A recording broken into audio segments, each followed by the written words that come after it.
क्या आपको पता है कि रोड पर चलती हुई गाड़ी की स्पीड को पुलिस वाले डिटेक्ट तो कर लेते हैं रडार की मदद से, लेकिन ये रडार काम कैसे करता है? और दोस्तों, आजकल जहाज 4 घंटे के सफर को 5 घंटे में क्यों तय करते हैं? इसकी असल वजह क्या है? और क्या आप जानते हो कि दुबई पुलिस के पास दुनिया की सबसे तेज तरीन गाड़ियां क्यों मौजूद हैं? और क्या कभी कोई इंसान 6 महीनों में 3 फुट से 7 फुट का हो सकता है? और अगर आप ये सब नहीं जानते और मजीद ऐसे मजेदार फैक्ट्स को जानना चाहते हो तो प्लीज वीडियो को अंत तक लाजमी देखिएगा। और इन्फो विद असद में एक बार फिर से आपको खुशामदीद। Fact number 10। कभी कभी कुछ चीजें ऐसी होती हैं जिन पर हम यकीन नहीं करते, लेकिन हकीकत जब सामने आती है तो डरावनी होती है। हम लोग केस लेते हैं चैडविक बोसमैन का। ये अभी इस दुनिया में मौजूद तो नहीं है, लेकिन जब ये थे तो ब्लैक पैंथर के रोल के बाद इनको काफी मकबूलियत हासिल हुई। लेकिन क्या हुआ कि इस मूवी के बाद इनकी अपडेटेड फोटोज में ये पतले नजर आने लगे, जिसकी वजह से इनका काफी मजाक भी उड़ाया गया कि इनको क्या जरूरत पड़ गई डाइटिंग की। लेकिन ऐसा क्यों हो रहा है इनके साथ, ये किसी को नहीं पता था। बेसिकली ये कैंसर से लड़ रहे थे और इनकी पूरी बॉडी इसलिए पतली हो चुकी थी। लेकिन इनकी मौत के बाद सब लोगों को तभी पता चला कि ये कैंसर से लड़ रहे थे, तभी तो ये पिक्चर्स में काफी पतले नजर आने लगे थे। Fact number 9। क्या आपको पता है कि वाटर के बहुत सारे टाइप्स होते हैं? आपके घर में वाटर फिल्टर होगा या फिर वाटर प्योरीफायर, तो आप इससे एक गिलास पानी ले लो और उसमें से एक बूंद कतरा लेकर माइक्रोस्कोप में देखो तो वो सिर्फ आपको पानी ही नजर आएगा, क्योंकि वो फिल्टर और साफ हो चुका है। लेकिन इसके बरक्स अगर आप समंदर में से एक कतरा पानी लो और उसको देखो माइक्रोस्कोप में, तो वो पानी का कतरा कुछ यूं नजर आएगा। आपको इसमें बहुत अलग अलग टाइप्स की चीजें नजर आएंगी, जिनमें काफी हद तक बैक्टीरिया शामिल होते हैं। Fact number 8। ये एक बहुत ही मिस्टीरियस सा फैक्ट है, इसे गौर से सुनना। आप देखो, 2 टाइप की कंडीशंस होती हैं। एक होता है ड्वार्फिज्म और दूसरा होता है जायंटिज्म। ड्वार्फिज्म का मतलब है शॉर्ट हाइट और जायंटिज्म का मतलब है बड़ी हाइट। तो ये दोनों एक अलग कंडीशंस होती हैं जो कि अलग अलग इंसानों में पाई जाती है। ऐसा नहीं कि दोनों कंडीशंस एक ही इंसान में मौजूद हो और एक ही वक्त में वो बौना भी हो और लंबा भी हो जाए, तो ऐसा मुमकिन नहीं,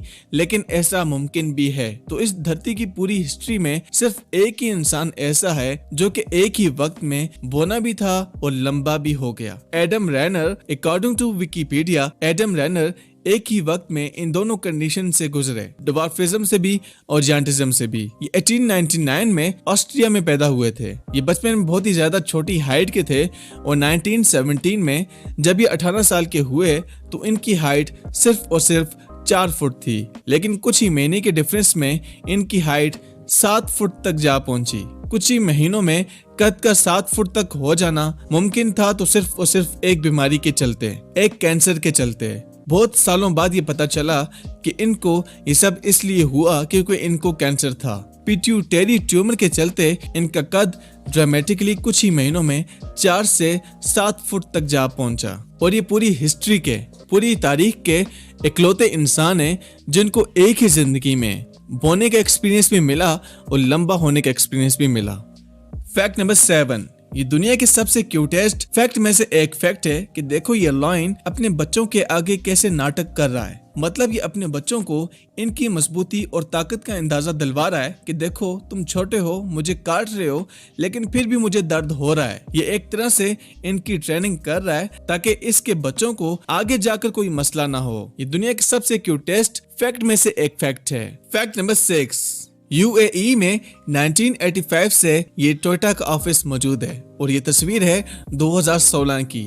उस वक्त हर जगह पर रेत थी और बंजर जमीन थी। बस 1-2 बिल्डिंग्स आपको इस तस्वीर में नजर आ रही हैं, बाकी सब जगह पूरी की पूरी खाली थी। और अब ये देखो, ये तस्वीर है 2021 की। अब कई ज्यादा अनगिनत यहाँ पर बिल्डिंग्स मौजूद हैं, लेकिन टोयोटा का ऑफिस वहीं का वहीं खड़ा है। ये डिफरेंस आप देख सकते हो कि कितना कुछ बदल गया। इंसान कुछ भी कर सकता है। 5 साल पहले वहाँ पे सिर्फ और सिर्फ रेत थी और आज देखें पूरे कंक्रीट का जंगल बन चुका है। That's amazing. Fact number 5।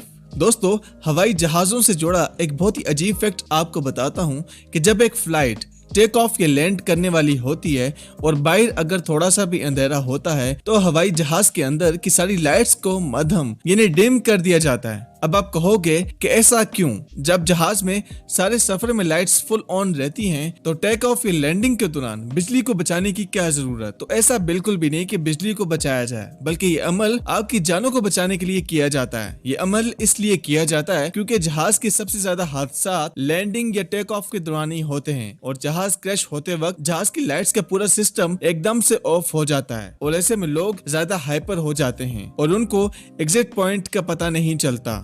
तो टेक ऑफ या लैंडिंग से पहले लाइट्स को मध्यम यानी कि डिम इसलिए कर दिया जाता है ताकि उनकी आंखों को अंधेरे के लिए नॉर्मल कर दिया जाए, ताकि किसी भी सूरत में वो सिमुलेटर लाइट्स की मदद से जहाज से इजिली अंधेरे में भी एग्जिट कर सकें।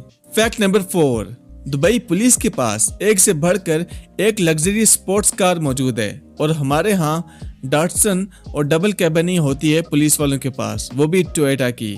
और दुबई में पुलिस वालों के पास लैम्बोर्गिनी, ऑडी, BMW, बुगाटी या मर्सिडीज जैसी गाड़ियां मौजूद होती हैं। तो अब आप कहोगे कि दुबई की पुलिस तो बहुत ही ज्यादा एडवांस है, इसलिए उनके पास इतनी महंगी महंगी गाड़ियां मौजूद हैं। तो ऐसा बिल्कुल भी नहीं, क्योंकि ये तो सिर्फ दुनिया को दिखाने के लिए ही होती हैं। दरअसल ये दुबई की एक मार्केटिंग स्ट्रेटजी है, ताकि दुबई दुनिया को दिखा सके कि उनकी पुलिस कितनी ज्यादा एडवांस है, और ज्यादा से ज्यादा बैरून मुल्क बिजनेसमैन की दुबई के अंदर इन्वेस्टमेंट हो सके। यही वजह है कि दुबई पुलिस के पास दुनिया की सबसे महंगी स्पोर्ट्स कार मौजूद हैं, ताकि वो किसी को भी बहुत ही इजीली चेज कर सकें। फैक्ट नंबर 3, जैसे जैसे टेक्नोलॉजी ग्रो कर रही है, वैसे वैसे कार बाइक्स की स्पीड भी ग्रो कर रही है। पहले कार की स्पीड इब्तिदा में बिल्कुल यूं थी कि उनसे आदमी ज्यादा तेज चल ले, लेकिन अब जूम करके गुजर जाती हैं और दिखाई भी नहीं देती। लेकिन जहाजों के साथ बिल्कुल उल्टा हो गया है। तो हुआ कुछ यूं कि पहले जो जहाज सफर 3 घंटे का होता था, वो 3 घंटे में ही मुकम्मल कर लिया करते थे, लेकिन अब ये 3 घंटे का सफर 4 घंटों का हो चुका है। तो अब आप कहोगे कि पहले पायलट्स प्रोफेशनल थे जो डिग्री लेकर जहाज को उड़ाया करते थे, और आजकल नकलियां डिग्री बनाकर उड़ाते हैं, तो क्या खाक तेज चलाएंगे वो? तो ऐसा बिल्कुल भी नहीं। असल में पहले तेल की कीमत बहुत कम हुआ करती थी, तो जहाज की एवरेज को मद्देनजर नहीं रखा जाता था, और आजकल कीमतें आसमान को छू रही हैं, इसलिए एवरेज को बढ़ाने के लिए जहाज को उनकी प्रॉपर स्पीड से भी बहुत कम स्पीड पर उड़ाया जाता है, ताकि फ्यूल की कंजम्पशन बहुत ही कम हो सके। जहाजों की स्पीड इसलिए कम हो गई है ताकि फ्यूल को बचाया जा सके। जितना तेज जहाज चलेगा उतना ही तेज फ्यूल को कंज्यूम करेगा, और यही कानून लागू होता है गाड़ियों के अंदर भी, कि अगर आप किसी गाड़ी को बहुत ही ज्यादा रफ एंड टफ चलाएंगे, वो फ्यूल एवरेज बहुत ही कम देगी, और अगर आप उसे बहुत ही पोलाइट तरीके से चलाएंगे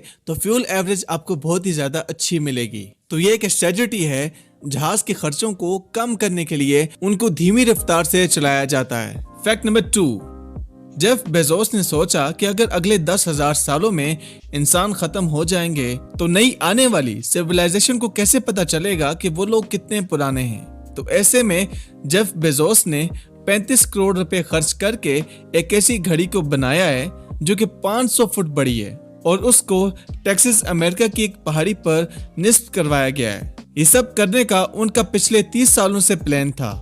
दोस्तों, ये बड़ी सी घड़ी अगले 10,000 सालों तक बिल्कुल एग्जैक्ट टाइम देगी, चाहे कुछ भी हो जाए। इसको किसी भी किस्म का कोई भी नुकसान नहीं होगा, और इतने टाइम में अगर पूरी दुनिया खत्म होकर न्यू जनरेशन भी आ जाए, तो वो लोग जान पाएंगे कि वो लोग इस धरती पर पहले नहीं, बल्कि इस धरती पर उनसे पहले भी हजारों साल पहले बिलियंस ऑफ पीपल इस धरती पर रहते थे, जो कि उनसे कई ज्यादा एडवांस थे।